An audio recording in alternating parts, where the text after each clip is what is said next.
আসসালামু আলাইকুম এভরিওয়ান। সিজনের আচার বানাতে তো হবে। এই যে দেখুন, এতগুলা টসটসে জলপাই দেখে আচার না বানিয়ে কি আর থাকা যায়। তো আজকে এক রকমের আচারই বানালাম, জেলি আর বানালাম না। প্রথমে গ্রেট করে বানানোর চেষ্টা করলাম, দেখলাম যে অনেক সময় লেগে যাবে। এরপরে কাটাকাটি শুরু করলাম। এই তো কুচি কুচি করে কেটে নিলাম জলপাইগুলা। এখানে প্রায় 3 কেজি জলপাই, প্রায় কি 3 কেজি। তো এক গামলা জলপাই হয়ে গেছে দেখুন কাটার পরে। এই যে রাইস কুকারের বাটিতে এক বাটি। তো দেখুন উপকরণ কি কি লাগছে। জলপাই, এখানে আছে মরিচ গুঁড়া, হলুদ গুঁড়া, এখানে আছে পাঁচফোড়ন গুঁড়া, আদা, রসুন, লবণ, চিনি, আর হলো শুকনো মরিচ আর সরিষার তেল।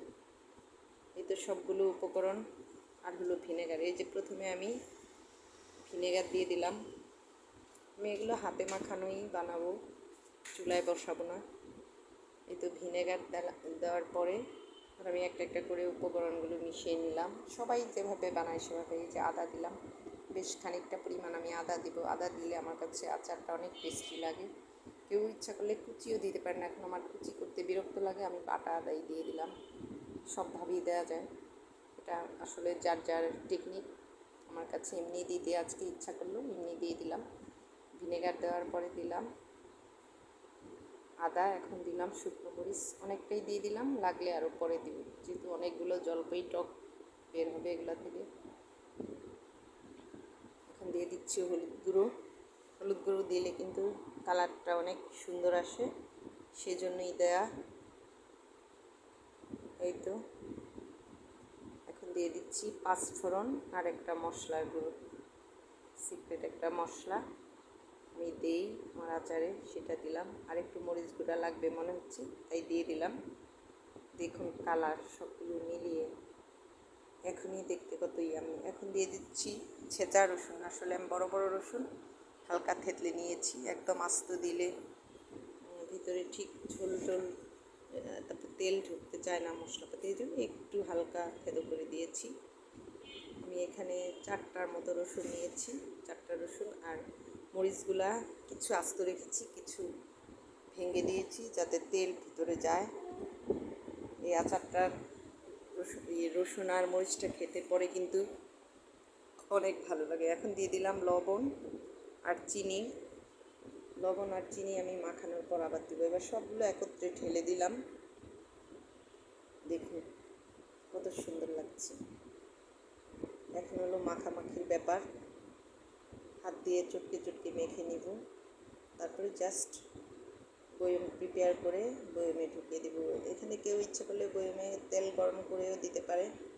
এই যে আমি এর মধ্যে সরিষার তেল অনেকটা দিয়ে দিলাম, ভিনেগার দিলাম, সরিষার তেল দিলাম, চিনি দিলাম। এগুলোর মধ্যে আচারটা সুন্দর মাখা হয়ে যাবে। আর যদি গ্রেট করে নিতাম অনেকটা ঝোল বের হয়ে যেত। ঝোল বের হয়ে গেলে আবার সেটা আবার অন্য একটা টেস্ট। আমি ঝোলটা বের করতে চাইলাম না। এই তো আমার মাখামাখি শেষ পর্যায়ে। দেখুন কেমন হয়েছে কালার, সুন্দর না বলেন? এই আচারটা যখন আমি চুলার পিছনে দিয়ে রাখবো কয়েকদিন, 10-15 দিন হলেই, এখানে তো আর আমরা বাসা বাড়িতে রোদ পাই না, রোদ হইলে সবচেয়ে ভালো হয়, ছাদে রোদ দেওয়া যায়, তো খুবই খেতে মজা। এই যে দেখুন বয়ম প্রস্তুত করে নিয়েছি, আমি বয়মে ঢুকিয়ে দিচ্ছি। 4টা বয়মে আর 2টা বক্সে নিলে সুবিধা হচ্ছে আচারটা ডিপ করে রেখে দেওয়া যায়। আর কাচের বয়মে রাখলে চুলার পিছনে বা নর্মালে রাখা যায়, ডিপে রাখা যায় না। বক্সে, প্লাস্টিকের বক্সে যদি আপনি আচার নেন, ডিপে অনেক দিন রাখা যায়, এটা একটা ভালো ব্যাপার হয়। এমনি নর্মাল যদি আপনি রোদে দিয়ে বা ঘরে এমনি টেবিলে রাখতে চান, সেই জন্য কাচের বয়মই সবচেয়ে সুন্দর। এই তো আমার আচার বানানো শেষ। দেখুন আমার কয়টা হয়েছে, 4টা বয়ম হয়েছে, একটা বক্সে রেখেছি।